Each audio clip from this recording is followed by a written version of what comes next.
Welcome everyone to the Unboxing Careers podcast, where we shed light on what different careers are really like so that you can choose a career you'll really love. Today we are diving back into the legal field with attorney Asha Paulose. But before we do, let's talk briefly about unboxing thoughtful gifts. At thoughtfulcollection.com, you can shop from a wide selection of curated products you can feel good about, helping you express friendship, gratitude, and love. The next time you need to, don't just gift, give thoughtfully at thoughtfulcollection.com.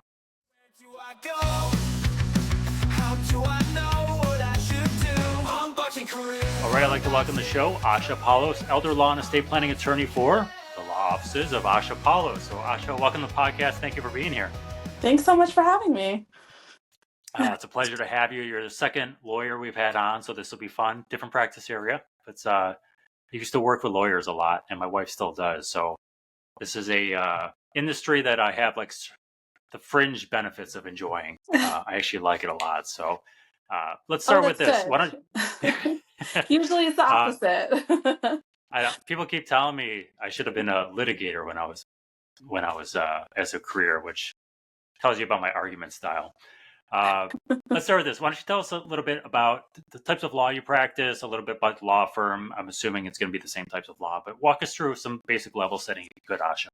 Yeah, I've been an attorney for about 20 years, and I've done a lot of different fields of law, but I finally got into elder law. And elder law is the practice that everybody is going to use in their lifetime. It's long-term care, it's estate planning, it's just making your retirement the best you can. And it deals with a lot of different areas. I focus mainly on estate planning, like wills, powers of attorney, things like that. I also do trusts, and I also do long-term care planning, like Medicaid. So I handle a lot of family-oriented matters. So I'm really in the thick of it when it comes to families as they age. So I was having dinner tonight, and my wife says, "Oh, who are you talking to tonight?" And I said, "Oh, elder law attorney and estate planning." And she says, "Oh, so we are redoing our wills and all that stuff, Oh, and nice. setting up trusts and all that for the kids." And the ball's been in our court for a month, and we owe some questions back. And she's like, "Oh, we got to get on this." That's a good reminder. Yes. So you are my reminder. It's beautiful. So let me ask you. So why this concentration of law? Like, what did you find appealing about it?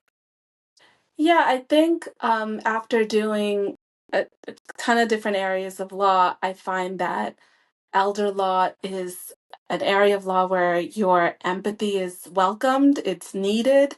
In other areas, it might have to be, you might have to push that back a little and not, show so much compassion. But in elder law, yeah, it's something that you desperately need in the practice. So I really like it for that reason.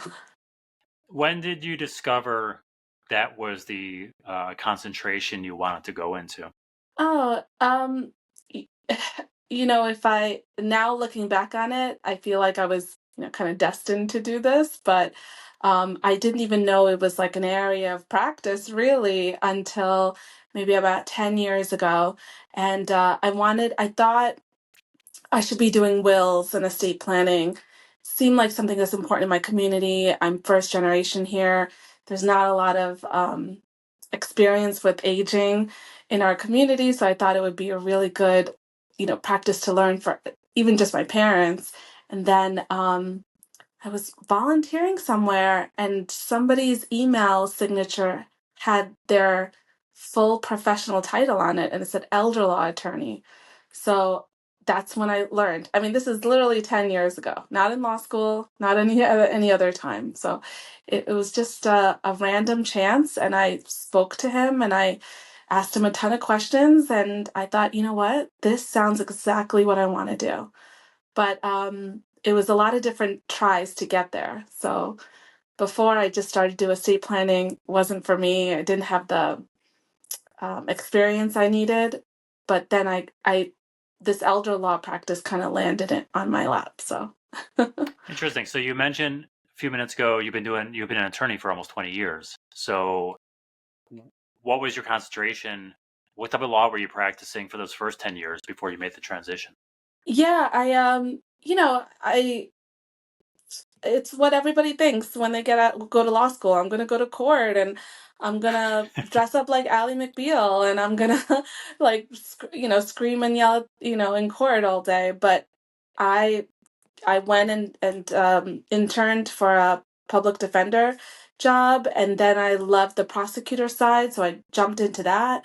And so I was there for a couple of years, and I realized like uh, uh, this was not what I wanted to do. It's a little too fast paced for me, and but I loved certain areas of it, including financial crimes, financial fraud, elder abuse, things like that really like stood out to me, and I enjoyed kind of prosecuting certain cases in that way. But then I jumped into corporate law because student loans appeared in my life, and so I think everybody jumps into that field. And during corporate law, I was doing workers' comp and insurance, and it's a lot to defend the companies when you really want to defend the clients, the applicants, the people, the insured. And so I felt more strongly for the other side, and I wanted to kind of advocate for them. So even though I wasn't doing elder law, I felt like it was all leading to this moment. So Yeah, so you had these little signs along the way that, um, you wanted to use your empathy more, like something was pulling at your heartstrings a little bit more than was visible to you at the moment, it sounds like. yeah, it was nice because I I was really like, okay, this is, there was a lot of great bosses in my life and managers, but they all said the same thing. Like, you have this passion. This is not the area. You have to keep looking for the area that you have the passion for, or else it's not going to be fun. It's not going to be like a joy to go to work every day. And that was important to me. And so I just kept on trying, and I really felt like I was, um, meant to do this. So it's nice. It's nice to finally be at this place right now. That's excellent. That's excellent. All right, let's talk a little bit about what you're doing on a day-to-day basis. So, I was going to ask what a typical career path for a lawyer might be, but you somewhat answered that. So maybe if you want to fill in gaps a little bit, but obviously you're going to go to law school, right? You're going to specialize, I'm assuming, but you can correct me if I'm wrong here, you're going to specialize in law school about a certain practice area. I could be wrong. Correct me. And then you're going to go into whatever, working for a firm, public defender's office, corporate law. Is that kind of a 10,000-foot view of it, or am I missing certain aspects of that you want to fill in? Yeah, well, I want to say, if you even go back to college, there's all these prerequisites that maybe med school and business school would have, but law school, you can study anything you want. You can be whatever kind of major and just apply to law school. So that is a bonus because there is a whole, variety of people that come to law school, but if you want something that will help you, it's obviously like more English writing based because that is heavily in law school. But in law school itself, you can have an option to do like a concentration, but it's not mandatory at all. Okay. I did not do anything like that. It's typically 3 years, and you study all the fields of law, and then you come out with this JD degree, and you decide whether you want to be licensed or not. I think it was just maybe, the year that I went. I don't know if it's the case now, but it was something like 50% of the attorneys that graduated never actually did legal work. And I Really? myself, yeah, worked in corporate world for over 10 years. I didn't have to have my JD. I was working with people who didn't have their law degree. We were just side by side doing, compliance work. So I think what the JD degree does for you is just give you kind of like a solid foundation so that you can enter into different fields, whether it's school or like education system or business or corporate.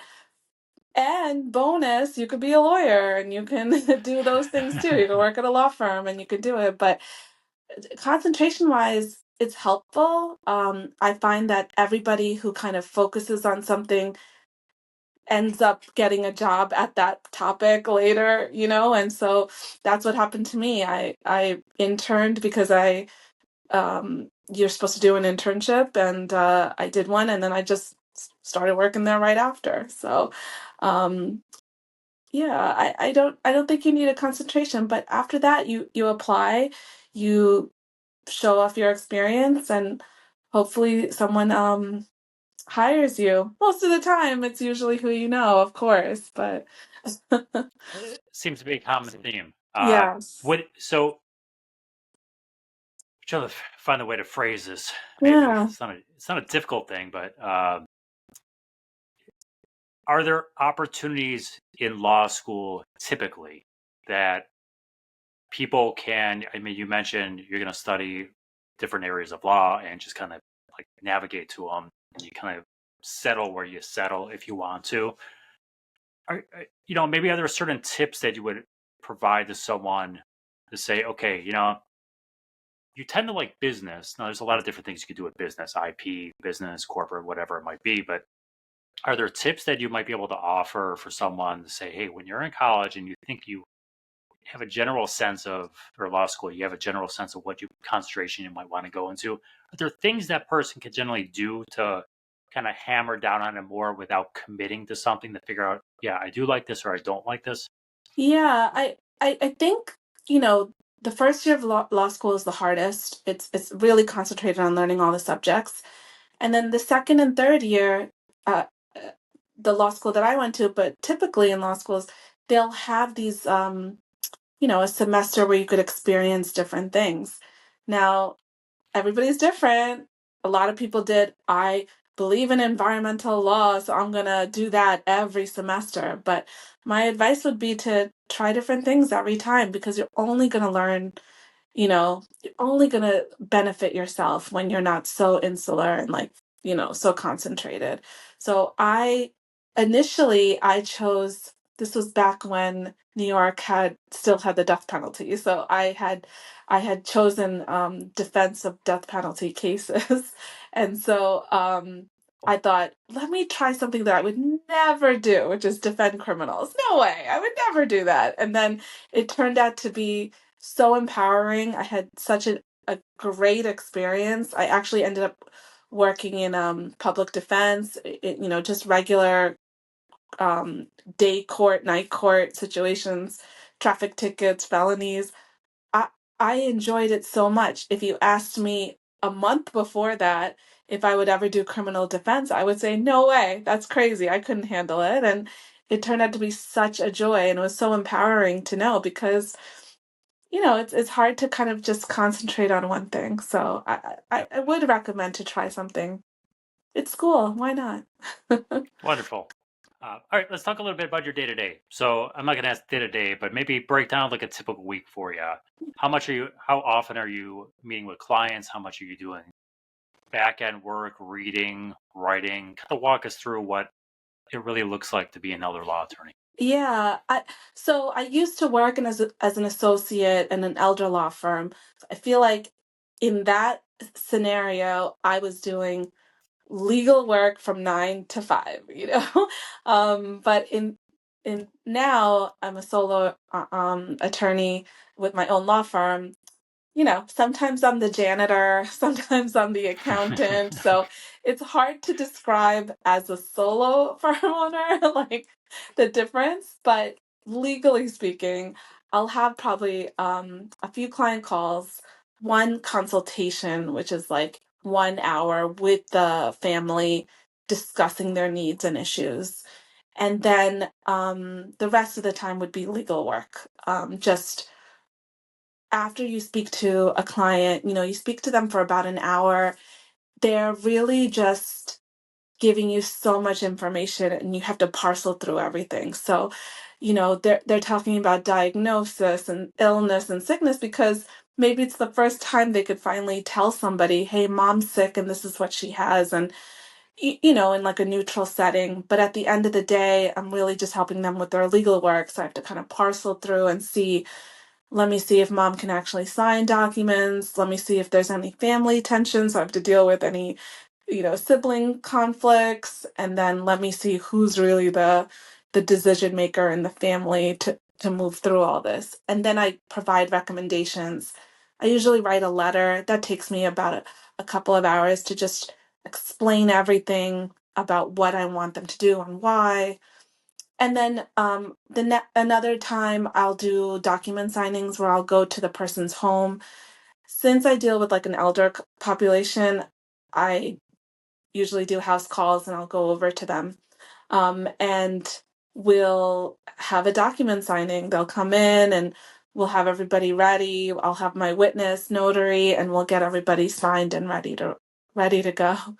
And then other times, because I work for myself, I'll do a lot more of the things that I wish I had done in my firm life, which is attending a funeral for a client that had passed away, or, just certain things that make it more of like a family business, a family practice. So maybe attending like an event that the community is part of. So I do like that part of it, but it is a lot of juggling, trying to figure out what to do at each time and what's important to the firm.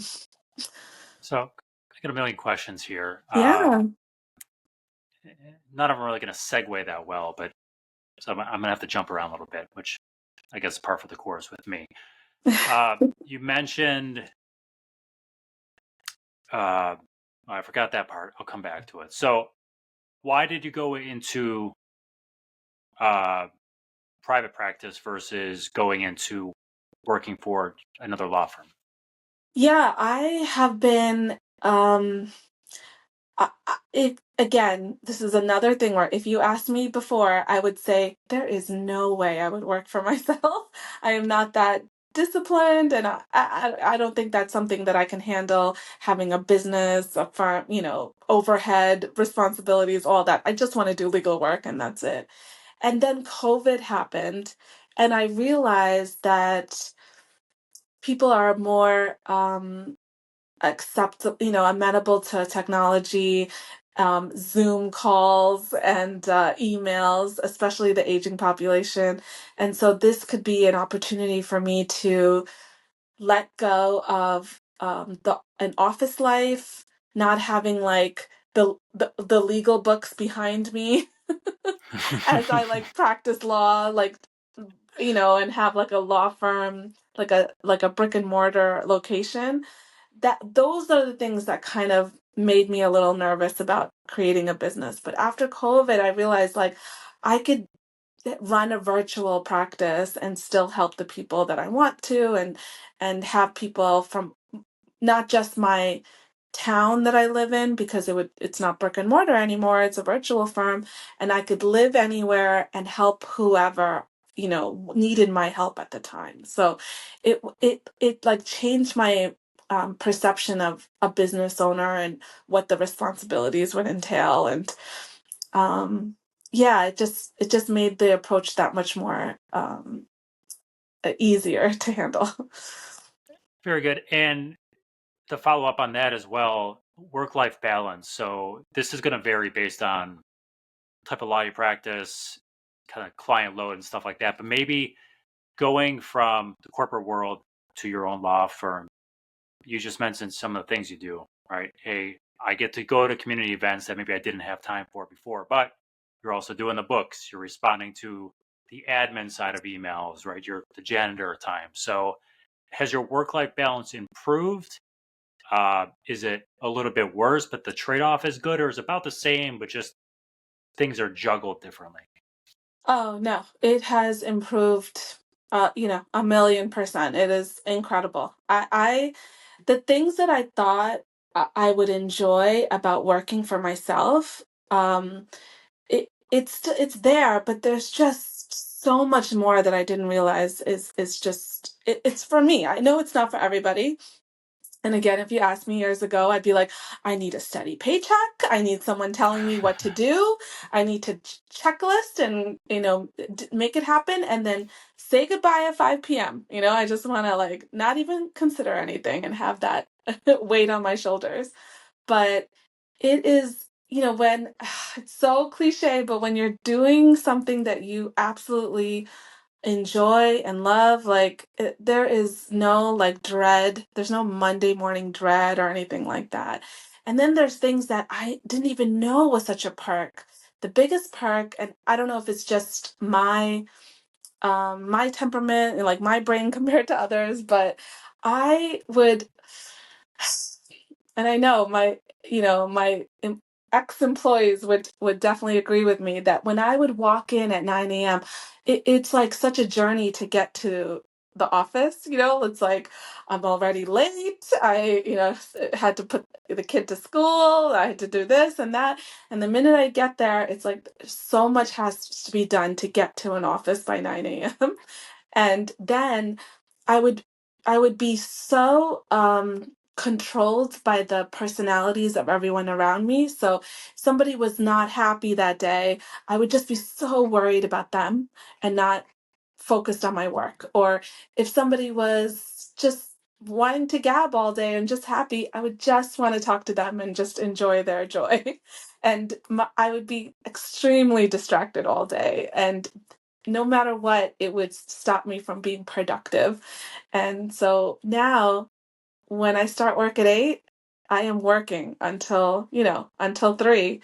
And then, when the family comes back, it's easier for me to kind of tune it out and jump back in. It is much more productive, my time. The other thing I hated, which I'm glad I don't have to do anymore, is that I don't know if it's FOMO or that like idea that, oh, I really just want to go see my kids writing, day or something, or I want to go see my mom, it's her birthday. And to not be at work and to know that this is happening was so frustrating. And so it's just a pleasant experience to be like, you know what, I'm going to work a little more on Saturday, but I get to have lunch with my mom. I'm going to drive down, have lunch with my mom, and come back. And like little things like that, or that dread of asking your boss like, oh, can I leave early today because my kid comes back from school early and blah, blah, blah. Like, it was not a fun experience. Other people can just ask, be like, oh, I'm leaving at 11 today, no problem. Like they can do Yeah. that, but it would just be such a traumatic experience. So I only, in my head, but it's really nice not to worry about all these social things that stop me from being productive.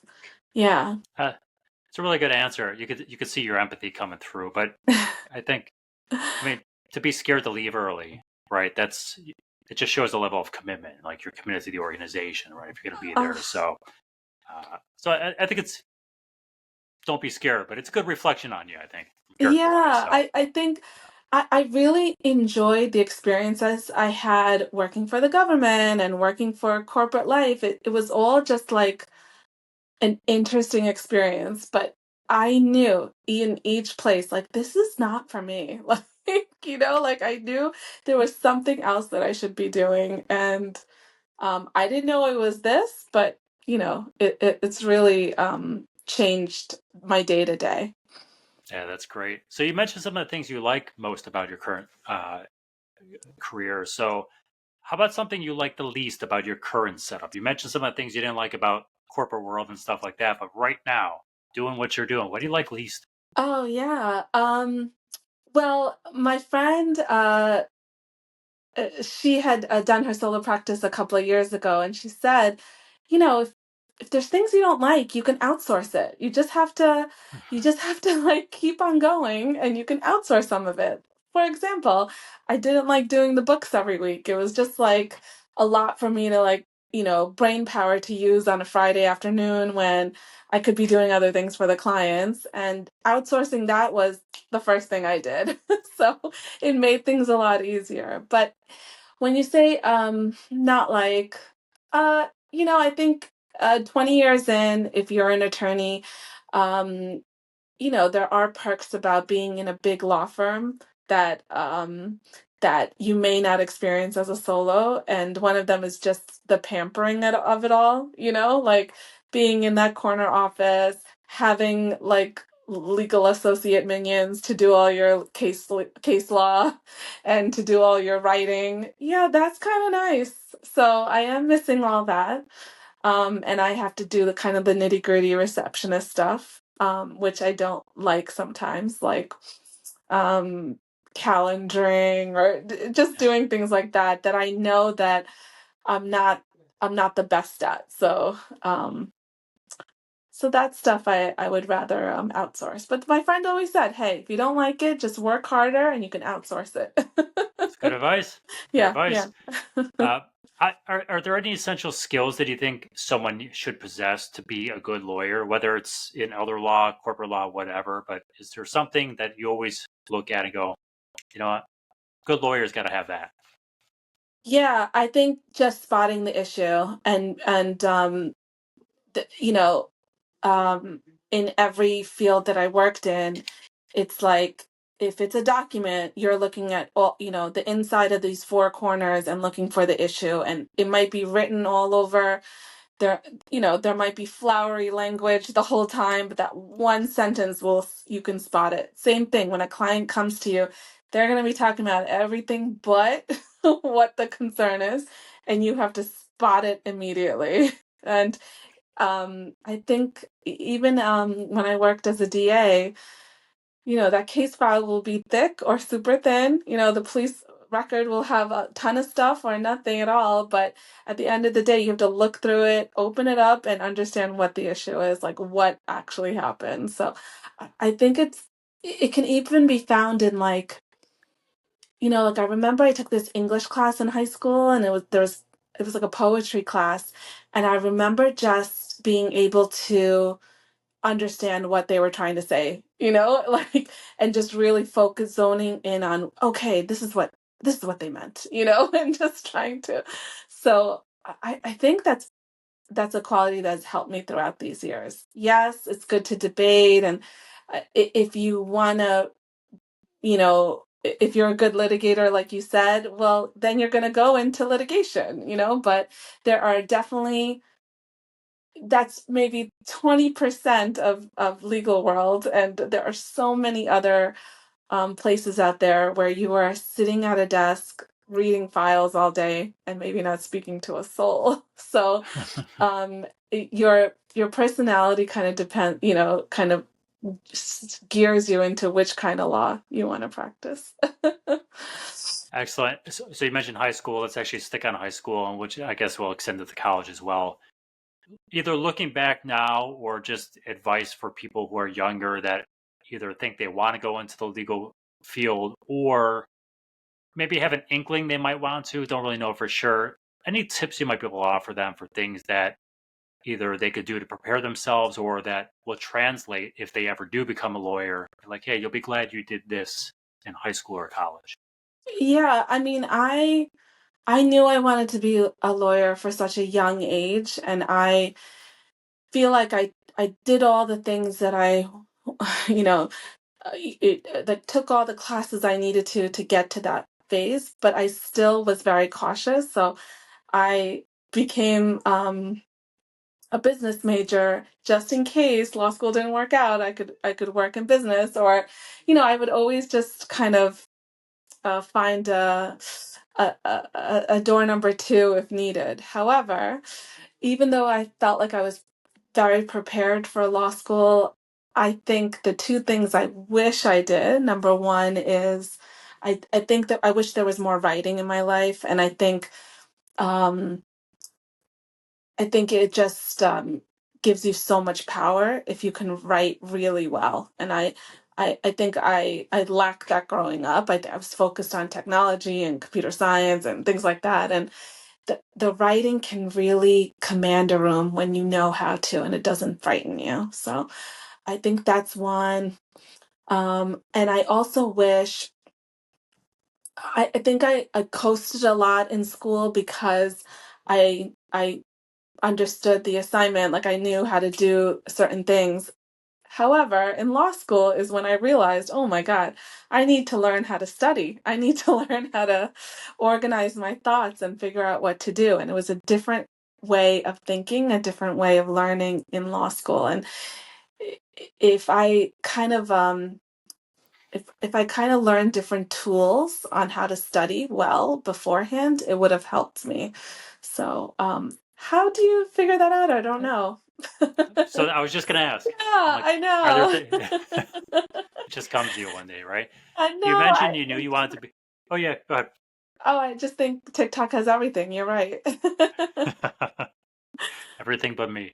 Uh, you mentioned you knew at an early age you wanted to be a lawyer. How early did you know? And was there something in your life that made you that way, or was it just something you saw and you're like, that looks cool, I'm going to do that? Oh, yeah, a lot of Ally McBeal. No, a lot of Law and Order. No, I think it was just, our house was very like, you have to achieve, what are you achieving? And my sisters were older and they were thinking about it as they were in high school, and I was younger, and I was like, well, if they're thinking of careers, I should think of a career, and I don't want my parents thinking I'm any way interested in medicine or biology, and I'm going to pick the absolute opposite of science. And so I just remember like looking at a book, like in middle school, and thinking, if you love history and social science, what's a good profession? And lawyer was the number one choice. So I just learned about it and said, okay, that's what I want to do. Very good. It's not a bad career, right? So you're right on. You're generally compared with doctors and anyone in the medical profession. So I think lawyers are right there. Am I Can you tell my incorrect in? parents that? Can you? So I Can was just going to ask it. Did your parents feel that way?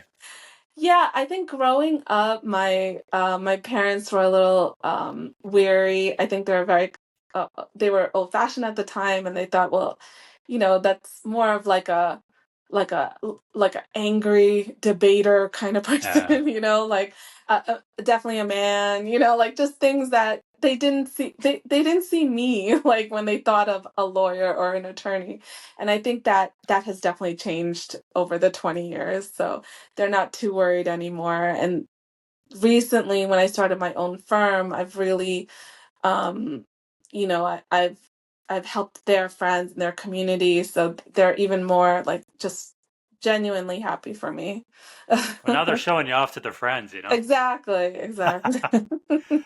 So you just mentioned some misconceptions. Let's ask. Let me talk to you about ask you about that. So what you mentioned their parents had misconceptions about it. What are some common misconceptions that you see now that are out there about lawyers that you could dispel?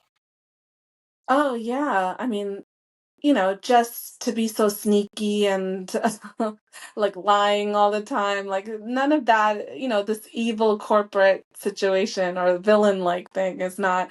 I have found, especially in the virtual community, there's so many attorneys who are just dedicated to helping individuals, and it's been so nice to kind of change the reputation in that manner, and it's not like this skeezy, guy in a suit, like, but just me hugging a grandma every 5 seconds. Like that's the vision I want when it comes to an attorney. But also, I'm not in court that often. I don't really go in front of a judge, and there's a lot of attorneys that don't need to handle legal work in that way.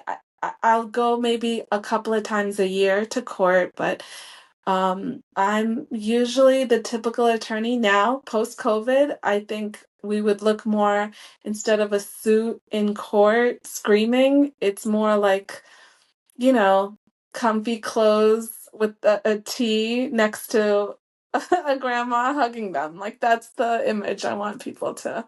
That's awesome. All right, what do you find to be the most challenging part of your career? Yeah, I I think the legal field is changes every 5 seconds. So I had just gone away for 2 weeks, and when I came back, there was just like another change that occurred, and so you have to be really up to date on everything. You have to be reading case law, and you have to be like constantly looking at what the changes are, not only in your state, but also nationally. So it's a little overwhelming in that way because I don't want to let my clients down if there's a change that could affect them. But yeah, that can really get to me. I would think the other challenge is just making sure that I have a community of attorneys that can assist me if I needed help. When you're a solo practice, you usually are kind of just at your desk speaking with your clients, and that's it. But to take the time out to speak to other attorneys and get to know them so that I can refer out, if they need a bankruptcy attorney, I can refer somebody out, and to get that network going, it's been challenging. And so, because it's not like the first priority of mine, but I think it would be helpful to people. So, Is that something that you just have to send emails and introduce yourself to? Is it through, do you go to CLE events and things like that, like accreditation? Where do you do your networking at since you're not in a big firm yeah, interacting with people? it completely it completely depends. I don't know. Sometimes in these emails, you might not get the right vibes from somebody. Like you wanna face to face with them, and then sometimes at CLEs, everyone's kind of, you might not get the best first impression for people. So it depends on the situation. But I've had, like, I went to a birthday party, like a kid's birthday party, and I met like a really good real estate attorney that I will definitely be working with. So, but there are some really impressive networkings through Facebook and online that I think has more clout than it would have 5 years ago. So, Oh, that's cool. yeah, CLE, continuing legal education, for anyone that we're just talking shop over you. So, yeah. yeah. So that's one thing that maybe people don't understand about lawyers. In most states, you need to constantly keep a certain amount of hours of continuing education up to date, whether yearly, bi-yearly, based on the state. So I don't. Maybe if you could want to just spend a second talking about that, because I think that's one thing that most people don't really realize about. It's like you graduate from marketing. Congrats, you're a marketer. You don't have to Yeah, you don't have to check go back on that for anymore, right? it. So Yeah. yeah. Yeah, no, I think it's really helpful. It's you know what? It's exactly what you said. But lawyers are lawyers, and they can also do the opposite, which is there are plenty of places out there that say, hey, you need CLE credits, you need over a certain amount within 2 years. Come take this class. And it's like, you just sit in a room all day for a day and just collect the credits. So there are people like that. But most of us, I will say that most attorneys want to enhance their practice and learn from it. And so periodically, they'll do these continuing legal education classes post COVID, usually through Zoom, and you have to pay like a bar fee through the state so that they know that you're certified or barred through the state. Um, and for a young attorney, that's like overwhelming because the fee is a lot, the CLEs cost a lot, and there are times where I was sitting in the corporate office going, well, is this worth it? I'm not even practicing law. What's the point? And, if there's someone out there that's like, I have this law degree, I haven't used it, just think about me because I was doing legal work. I was in the legal department and I was doing compliance, but again, I wasn't practicing law. So I just thought that that part of my life was over, but I kept renewing everything. And so I'm so grateful I did because I jumped out of it and started practicing. But right now, because I'm so grateful that I jumped out, I feel like I really truly do all the elder law or estate planning courses, even though that's not mandatory. Very good. Side story about me: I actually used to Yeah. create and produce CLE conferences Oh, I for the love that. I'm National so Constitution sorry. I'm Center. So so sorry. that's where I cut my teeth in the legal world. I was doing IP Yes. law and all sorts of law. So Oh my so goodness. yeah. Small world, right? Uh, Yeah. all right, Asha, how about the most rewarding part of your career? I know you mentioned some really positive things before, but I'll give you the most rewarding part for you. Yeah, the most rewarding part is that I can have both. They talk about it for years. They're like, you can't have both, or you can do both. But this is legitimately, I can have both. I can, have my family, have all the experiences with them, but also have the most rewarding legal career, starting my own firm. So I just love that I can, kind of satisfy both without compromising. So. Excellent. Asha, what did I neglect to ask you today? That I neglected to ask you Oh, a million things. What did I neglect to ask you that you think was important for the audience to know? Let me rephrase. yeah, I think if you're thinking about starting a legal career or, going into the legal field, it's the same advice for everything, which is every single one of my jobs is because I talk to people and I ask them, for a favor or whatever the case is. And I think when you're younger, you just think it's the biggest deal to ask somebody, hey, can you just refer me because your job has an opening? Or you know what I mean? Like it just felt Yeah. like, man, that is the craziest thing I could ask this stranger to do. And it turns out it's not. It's just it's such a an easy thing for someone to refer you to me now as I'm older. So, People love to help people. Yeah, I think you mentioned that before, right? yeah. When people do it, generally, people like to help other people. I, So it I'd just agree seems, with you. I don't know why it seems so when we're younger. It just seems like, no, they wouldn't help me. Why would they do that? And I'm always shocked when they do. And I'm grateful for every single job because of that, because I just took the courage, asked my friend's brother's uncle, like it's just like it's so much like random connections, but it was just how it happened. And it was the same thing with that job that I got. I was in the corporate world. This man was volunteering, and I saw his email signature. I spent 20 minutes with him talking about elder law.